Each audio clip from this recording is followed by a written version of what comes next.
ছলছল করে পানি আঁচল দিয়া ডাকে লাগে উতাল পাতালো জওয়ানি নদীতে জোয়ার এলে নদীতে জোয়ার এলে।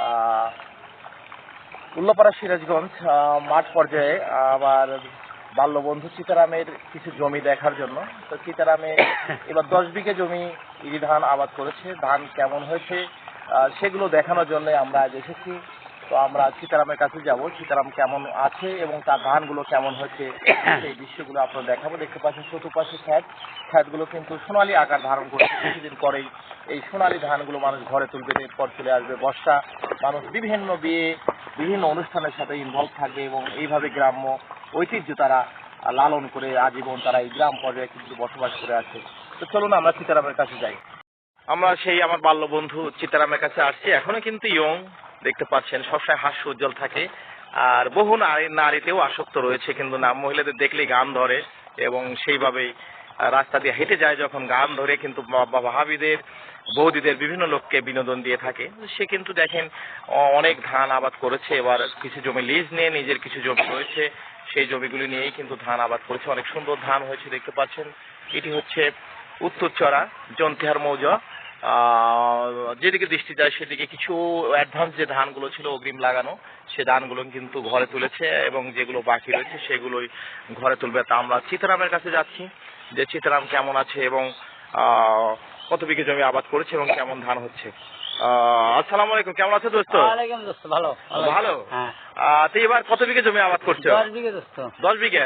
মাশাআল্লাহ, ছেলে দুটো চাকরি করে, তাহলে তো অনেক জমি আবাদ করছে এবার দেখতেছি। এই ভবিষ্যৎ প্ল্যান কি, আরো কি জমি আবাদ করার ইচ্ছা আছে? 30 করবো। 30 করবে? আচ্ছা। তো বৌদি কেমন আছে? ভালো আছে। এবার কি কি ধান রোপণ করা হয়েছে? এটা হলো আপনার 1203, হ্যাঁ 29, হ্যাঁ 58, হ্যাঁ 11 আর হলে কি কয় 60 ধান। 60 ফুলমতি। হ্যাঁ, এবং আরেকটা যে আছে চিনি গুঁড়ো চাউল, সেটাও আবাদ করেছেন। মানে জামাই আসতে আত্মীয় স্বজন আসতে তাদের উকুন মধু। হ্যাঁ, উকুন মধু মানে মিহি ধান যেটা, সেই ধানটার কথা বলছে আসলে। চিনি গুঁড়ো যেটা চাউল হয় সেই চাউলের কথা বলছে। তো এখনো যে জমিগুলো কাঁচা রয়েছে সেগুলোতে কিন্তু এখনো ওই পানি সেচ দেওয়া হচ্ছে দেখতে পাচ্ছেন।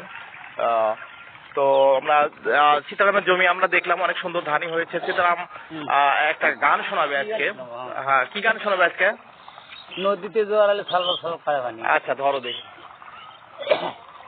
নদীতে জোয়ার এলে ও নদীতে জোয়ার এলে ছলছল করে পানি আঁচল দিয়া ডাকে লাগে উতাল পাতালো জওয়ানি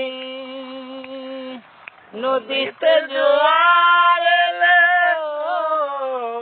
নদীতে জোয়ার এলে ছলছল করে পানি আঁচল দিয়া ডাকে লাগে উতাল পাতালো জওয়ানি আমন আছে আরো কাছে ও দেওয়ানা রে, ও দেওয়ানা।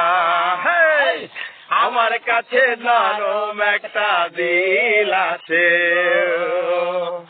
গালে এখন নন্দর একটা তিল আছে গো।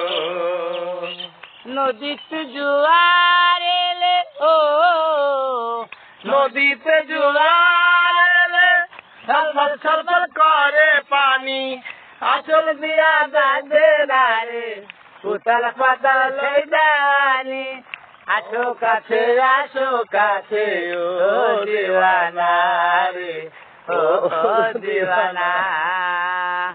আমার কাছে নরম একটা দিল আছে গো, গালে আমার সুন্দর একটা তিল আছে গো। নদীতে জোয়ার এলে নদীতে জোয়ার এলে সলবার করে পানি আঁচল দিয়া বাঁধে রে উতাল পাতাল জানি আসো কাছে ও দিওয়ানা রে, ও দিওয়ানা। ধন্যবাদ সীতারামকে। আসলে সুন্দর একটি গান উপহার দেওয়ার জন্য, আর এবং যারা গ্রামের ধান কাটতে গেছিল তারাও কিন্তু আজকে ধান কেমন হয়েছে? ভালো হয়েছে না? আজকে কি কাটলেন? দেখতে পাচ্ছেন যারা কর্মজীবী মানুষ রয়েছে তারা কিন্তু সেই সকাল থেকে এই অবধি ধান কাটলো। তো ধন্যবাদ সবাইকে ভিডিও দেখার জন্য। আবার অন্য একটি ভিডিও নিয়ে হাজির হবো। আসসালামু আলাইকুম।